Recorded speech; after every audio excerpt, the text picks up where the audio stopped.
Good morning, नमस्कार। सब ठीक हो और ठीक होना भी चाहिए। You have no other option अगर आगे बढ़ना है तो। मैं अपने बेटे के साथ बात कर रहा था। आजकल जॉब मार्केट में थोड़ी सी प्रॉब्लम है। कई सारे लोग स्ट्रगल कर रहे हैं। One of those phases in life के किसी न किसी को इस फेज पे गुजरना ही पड़ता है। मुझे याद है, मुझे 4 बार मेरे साथ हुआ है कि मेरे पास नौकरी नहीं थी। तो चॉइस ये है कि या तो आप दुखी होकर एक कोने में बैठ जाओ और रोते रहो, या अपने आप को संभालो, बाहर जाओ, ट्राई करो कि दूसरी नौकरी मिले किसी भी तरीके से।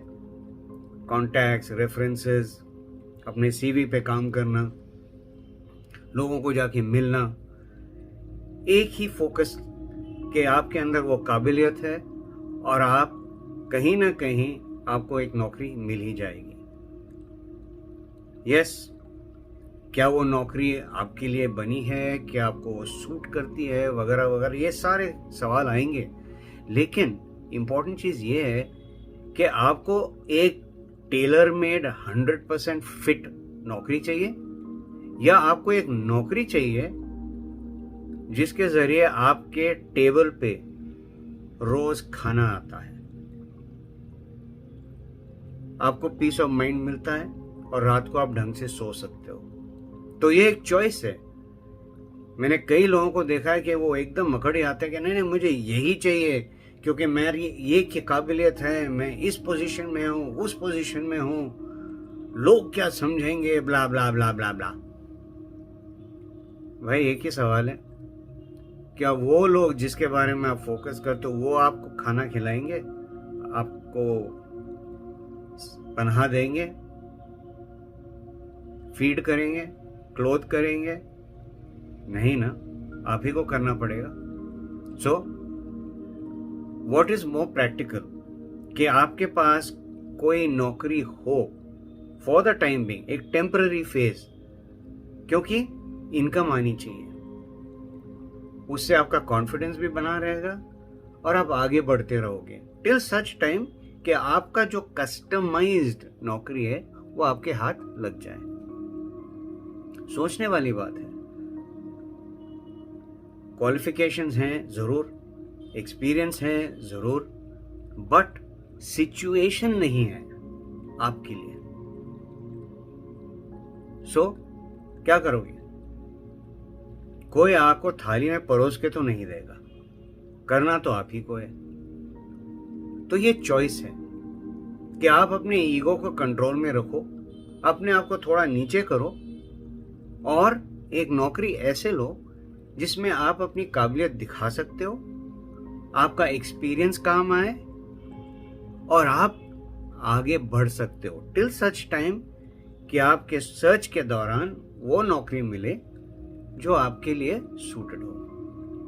बहुत ही सिंपल चीज है। एग्जाम्पल के तौर पे देखते हैं हम, यहाँ के सारे स्टूडेंट्स बाहर की यूनिवर्सिटीज में चले जाते हैं। आपको क्या लगता है वो लोग क्या करते हैं वहां जाकर? महंगाई तो है ही है, वेटर का काम करते हैं, किसी रेस्टोरेंट में काम करते हैं, किसी शॉप में काम करते हैं अपने फ्री टाइम में, और घंटे के हिसाब से उनको पैसे मिलते हैं। कुछ तो मिलता है ना, खाना तो खरीद सकते हैं, रेंट में थोड़ा सा कंट्रीब्यूट कर सकते हैं। What is the problem? काम काम होता है। और अगर आप एक जिम्मेदारी के साथ और अपनी काबिलियत के हिसाब से और ऑनेस्टी के हिसाब से काम करते हो तो देयर इज नो प्रॉब्लम। आपका भी बर्डन कम हो जाता है, आपके सपोर्टर्स की भी बर्डन कम हो जाता है और आपको एक्सपीरियंस मिलता जाता है। What is the problem? तो सोचिएगा सर, काम काम होता है, रिस्पेक्टेबल काम होता है। चाहे आप हाउसकीपिंग का काम करो, चाहे आप किचन में शेफ का काम करो, चाहे आप झाड़ू पोछा लगाओ, चाहे आप लाइब्रेरी में काम करो, कोई फर्क नहीं पड़ता है। रिस्पेक्टेबल इनकम आती है, आपका गुजारा हो जाता है चैन से सो सकते हो, और मोस्ट इम्पॉर्टेंट, आपको भीख नहीं मांगनी पड़ती है। तो सोचिएगा जरूर, काम करना जरूरी है, बेस्ट सूटेड काम नहीं इनिशियल स्टेजेस में। हाँ, एक बार वो गाड़ी चल पड़ती है और आप इधर उधर दिखते हो, यस, कहीं ना कहीं आपको वो नौकरी जरूर मिल जाएगी। लेकिन कीवर्ड ये है, ध्यान रखने वाली बात यह है कि आगे बढ़ते रहो, आगे बढ़ते रहो। All the best.